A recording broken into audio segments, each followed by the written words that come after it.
There's a lot of mechanics in the swing. There's a lot of stuff to go over in terms of everything from top to bottom. But by far, the most important mechanic is whatever we have to do to deliver the most amount of speed of this bat into the ball, to hit this ball as solid as we can, as consistently as we can.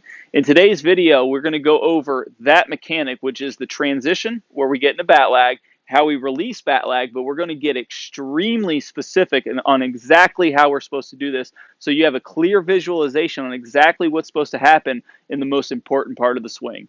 Let's go ahead and get started.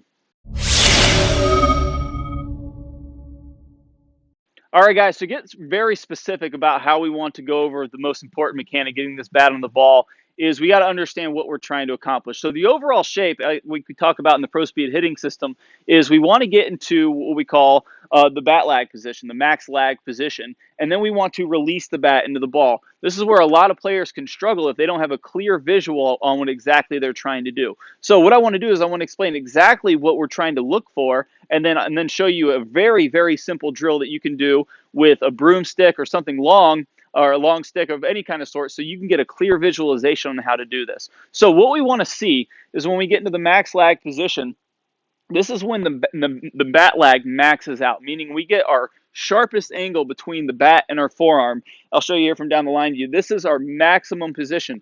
We only want to have bat lag up into a certain point in the swing. It happens very, very quickly. If we get into the load stride position, when we go into bat lag gets done, meaning we max out our bat lag before the hands even get to the torso. So we have this line, this torso line drawn right down the side of our torso. Our hands are still behind this line when we start releasing the bat. So our max lag happens behind the line. Where I see most hitters goof up is they still have lag, meaning this angle, this distance between the forearm and the bat remains the same all the way past that line, and then they don't actually start releasing the bat, which is when this bat gets away from the forearm, until way after that, and then we're late on the release, and we're seriously missing out on a ton of speed.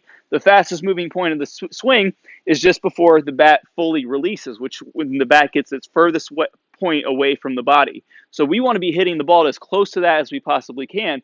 But if we don't start releasing the bat, because the swing takes less than a tenth of a second to finish, it's lightning fast. If we don't start releasing the bat on time, then we're never going to be able to get true speed into the impact. So now that we understand that we want to get into this max lag position, and then from here we want to start releasing the bat, how do we visualize this? I know it makes a lot of sense conceptually when I tell players this, but when they go to swing, they can't really execute it. It takes them a lot of work. Well, I found this awesome, amazing drill where we just grabbed a broom.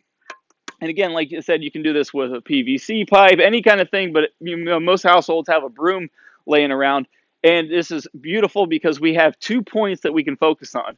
We have the broom end, or the top end, and the bottom end. So we're simply just going to grab this broom just like we would a bat, and we're going to leave some length on the bottom of the grip, meaning we're not going to grab it at the bottom of the broom. We're going to leave some length up here, not a ton, maybe, a foot or so, just so that we can have a point of reference of the bottom of the bat and the top of the bat.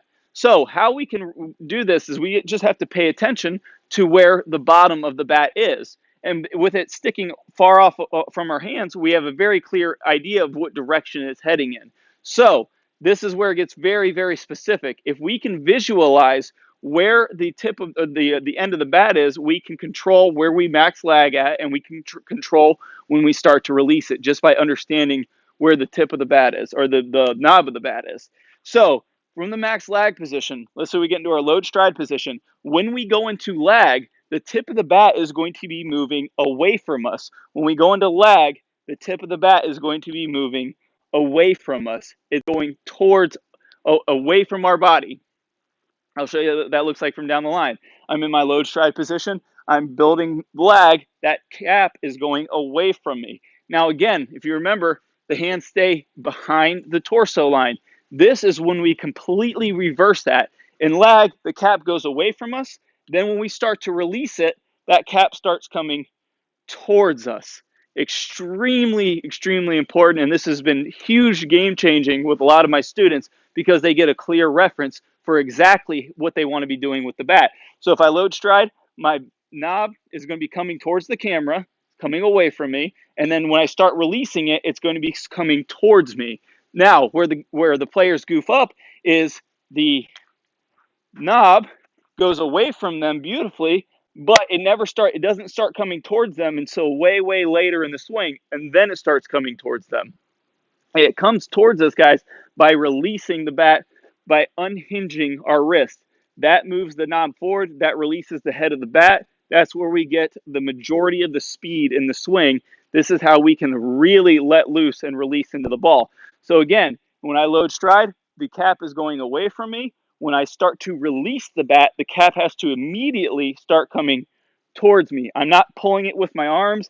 I'm not twisting my body. I am using my wrist to unhinge to pull the cap towards me so that I can release it into the ball. Let me show you what that looks like from face on.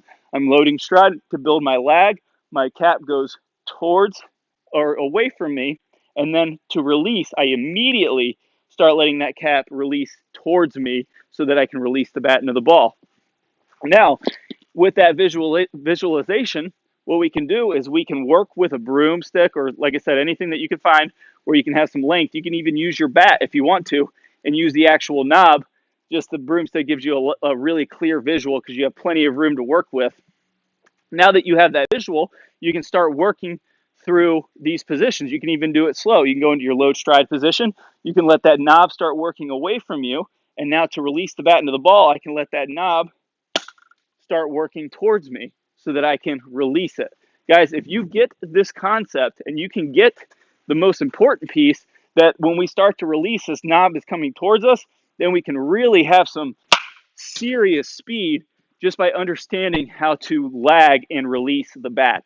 Now, guys, this is a game-changing drill. This is a game-changing understanding on how to actually use the bat. But I got an even better bonus for you. I'm going to play one of our best premium videos from our online membership website that you can get instant access to by clicking on the iCard or the link in the description below.